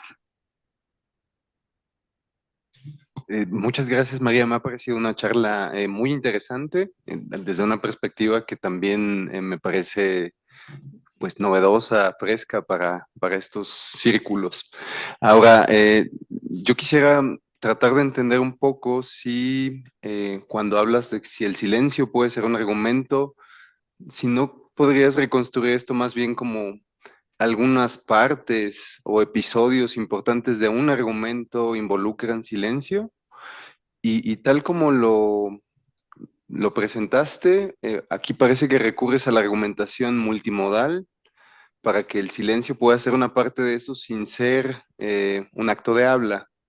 Pero muchos pragmáticos, bueno, por ejemplo, Sanford Goldberg tiene un artículo al respecto, pues entienden que en ocasiones el silencio sí que puede ser un episodio comunicativo, ¿no? Casi todas las lenguas tienen algún proverbio que dice que el que calla otorga, o que permanecer callado en ciertas circunstancias puede comunicar clarísimamente algo, ¿no? Entonces, si pudieras entender el silencio como un episodio comunicativo, ¿crees que aún haría falta apelar a esto de la argumentación multimodal? Gracias. Bueno, no sé si sería indispensable, tal vez no. Me interesó pensarlo desde lo multimodal porque cuando yo pienso en experiencias argumentales las pienso así como muy complejas y me parece que, por ejemplo, pensándolo en el contexto de una pareja o digamos de dos sujetos epistémicos que han acumulado mucho conocimiento de diferente índole, es decir, no es solamente el conocimiento que me permite anticipar cómo va a argumentar el otro, qué va a decir, ¿no? Y también qué no va a decir, sino también en qué tono lo va a decir, haciendo qué gestos, bueno, un montón de lenguajes que se activan, sobre todo en la intensidad de una discusión muy, muy acalorada, ¿no? por eso me resultó muy útil pensarlo en este sentido multimodal. Ciertamente el silencio tiene significados, ¿no? La no respuesta es una respuesta en el mundo de la comunicación, y es un motor argumentativo en el sentido de que, por ejemplo, esos silencios de resistencia ponen al interlocutor a tratar de descifrarlo, ¿no? Entonces creo que ahí ocurren cosas muy interesantes, pero también muy complejas, y bueno, yo apenas estoy como empezando a trabajar este tema desde algunos estudios de la argumentación que sinceramente he entrado como muy de a poco porque no es el campo en el cual me formé, entonces apenas estoy como viendo cómo poder entender mejor estos temas que a veces requieren pues de una profundidad mayor, ¿no? Pero sí, gracias, Marc. Me dijiste, Santos Goldberg, ¿me dijiste? Sanford Goldberg. Sanford como Stanford, pero con D. Sí, bueno, el artículo, creo que el que estoy pensando, creo que no lo publicó. Se llama Silence and the Norm of Assertion. Silence, the Norm of Assertion, Silence, Assertion, and the Norms of Public Debate, creo. Ok. Algo así. Gracias. Gracias. Bien, tenemos dos participaciones más. Una es de Natalia Luna, adelante, y la siguiente es Manuel. Sí, muchas gracias. También gracias a María por tan interesante charla, tocando un tema crucial. Y te quería preguntar varias cosas. Una es, por ejemplo, si consideramos sobre tu definición o tu caracterización de argumentación, tú dijiste, si no la vemos como secuencia de acto de habla o enunciados estructuralmente estructurados inferencialmente, y la vemos como una experiencia multimodal, sí podríamos explicar el silencio como un argumento, o no sé si, como Marc decía, como una reconstrucción de una premisa de un argumento. Puede ser argumento en el sentido de premisa, ¿no? No en el argumento en el sentido de premisas y conclusión. Yo supongo, me parece con lo que contestaste a Marc, que ahí te refieres a argumento como parte de un argumento. En fin, pero bueno, por un lado quería comentar que otra forma en la que se puede, bueno, que tal vez esta distinción no es propia, puesto que sí hay, por ejemplo, hay teorías que distinguen entre argumento y argumentación, obviamente. Pienso en la pragmadialéctica en específico, que efectivamente utiliza la noción de acto de habla, pero concibe la argumentación como un fenómeno que también es comunicativo, social, interactivo, ¿no? Lingüístico. Y entonces reconoce más etapas de la argumentación que aquella en donde exactamente se da el argumento. Entonces, la parte del argumento está acompañada de aspectos iniciales que tienen que ver como con, pues, con las reglas o con las condiciones ya sean implícitas en las que se da la argumentación y con los argumentadores. Y después también hay cuestiones que tienen que ver con el cierre de la argumentación. Entonces, esto es más bien, como nos decía la doctora en letras clásicas Leticia López Cerratos hoy, pues como parte de lo que sería ya la enactio, ¿no? Del argumento, o sea, el performance, por decirlo. Y justamente ellos, por ejemplo, explican que el problema cuando hay una descalificación personal falaz, es decir, una domina, es que no se cumple una regla que tiene que ver con una parte de la argumentación que es antes del ofrecimiento en sí del argumento, que es pues la regla de la libertad, y que va a la apertura. Entonces, me parece que también desde ese modelo que considera a la argumentación como actos de habla, se podría reconstruir pausas en la argumentación o silencios como premisas suprimidas, pero en la reconstrucción, pues obviamente hay que darle una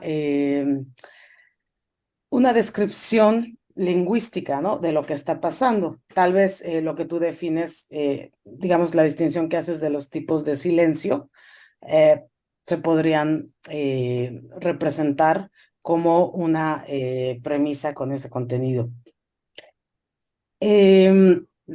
Bueno, esto es simplemente para decir que sí estoy de acuerdo con tu caracterización, pero no con la distinción que es solo desde la experiencia argumental multimodal se puede construir al silencio como premisas argumentativas.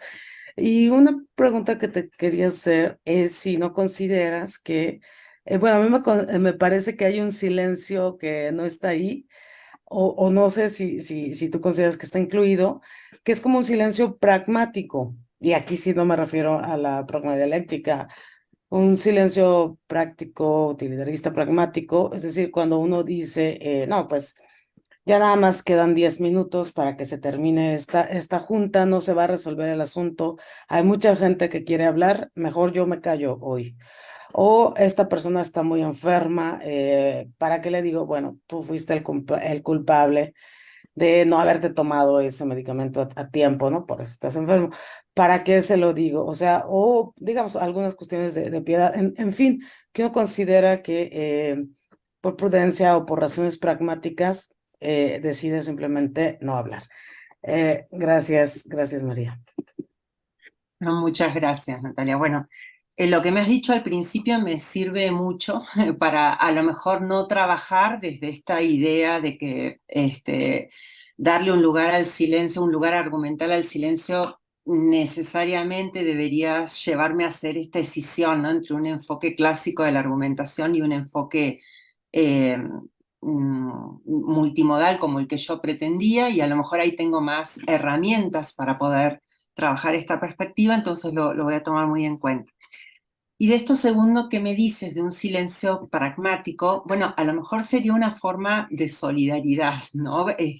Con el hecho de no alargar una discusión que prácticamente ya está terminada, ¿no? Y entonces, a lo mejor se pudiera poner, estoy pensando un poco en cómo incluirlo, como un silencio prudencial, ¿no? Que requiere de un juicio práctico bastante rápido, ¿no? Muy sensible, digamos, a la situación. Bien, la última intervención.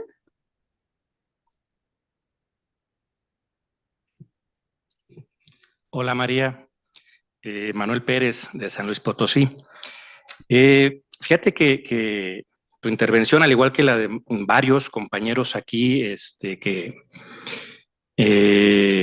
lo hacen desde la dimensión lógica de la argumentación, pues me llena a mí de cosas nuevas por pensar, de cosas nuevas por enfocar en el complejo ámbito del discurso, porque digamos que tu definición de la argumentación como experiencias argumentales situadas, encarnadas, pues es justamente una dimensión retórica, digamos, más que filosófica, porque en retórica, la retórica misma, en tanto tecné, tiene justo esa dimensión de situación, de encarnamiento, digamos. De modo que esa noción de argumento, de argumentación instrumental que has acuñado para tu estudio, pues es justamente la definición retórica de argumento, porque argumento en retórica no es tan esencial como lo es en la lógica, sino que es únicamente una parte dedicada a las pruebas, ¿no? Pero hasta ahí llegarían, digamos, las similitudes, porque tú claramente trabajas, pues ahora sí, la dimensión lógica que aporta muchísimas perspectivas que la retórica no alcanza a tocar en esos términos. Sin embargo, lo mismo también se podría decir de esta experiencia argumental multimodal, porque justamente el ámbito de la persuasión que estudia la retórica, abarca todos estos niveles. Pero incluso hay desarrollos en retórica que tratan el silencio justamente, pero para codificarlo en sus usos estéticos y figurarlo. Todas las figuras que tienen que ver con la supresión, la detractio, la elisión, la elipsis, etcétera, pues trabajan justamente sobre el poder retórico del silencio, sin embargo, en marcos discursivos perfectamente determinados. Tampoco te sirve demasiado, pero lo que tal vez sí te sirva, María, es entrarle también son términos clásicos, esto nada más que de retórica y no de lógica, a las virtudes del orador. La frónesis, justamente la prudencia del orador, trabaja muchísimo sobre esta noción del silencio como una condición sine qua non para mantener el argumento. Probablemente también, porque los tratados de retórica son así, generalmente dialécticos, también puedes encontrar la contra, que es, digamos, los vicios contra esa virtud. Entonces, bueno, era nada más en la intención de colaborar a un estudio genial, que me parece a mí desde esta dimensión retórica que te estoy planteando, lo que podrías aportar, porque incluso te digo, los estudios retóricos que yo he leído al respecto, que no serán muchos, pero bueno, o incluso desde la literatura, la noción de silencio es muy importante, no llegan a donde llegas tú, y creo que ahí es una riqueza preciosa, pero quizá te convendría echarle un ojo a lo que se ha hecho en retórica, pues para andar también esos pasos desde estos otros conceptos, ¿no? Muchas gracias por tu ponencia. Bueno, no, yo soy la agradecida porque, bueno, estoy consciente de que hay mucho por recorrer todavía y asimilar. Precisamente uno de mis objetivos es poder pensar esta dimensión instrumental de la argumentación, pero no quedarme ahí, sino poder pensarlo también desde la virtud argumentativa, ¿no? Que me parece muy importante.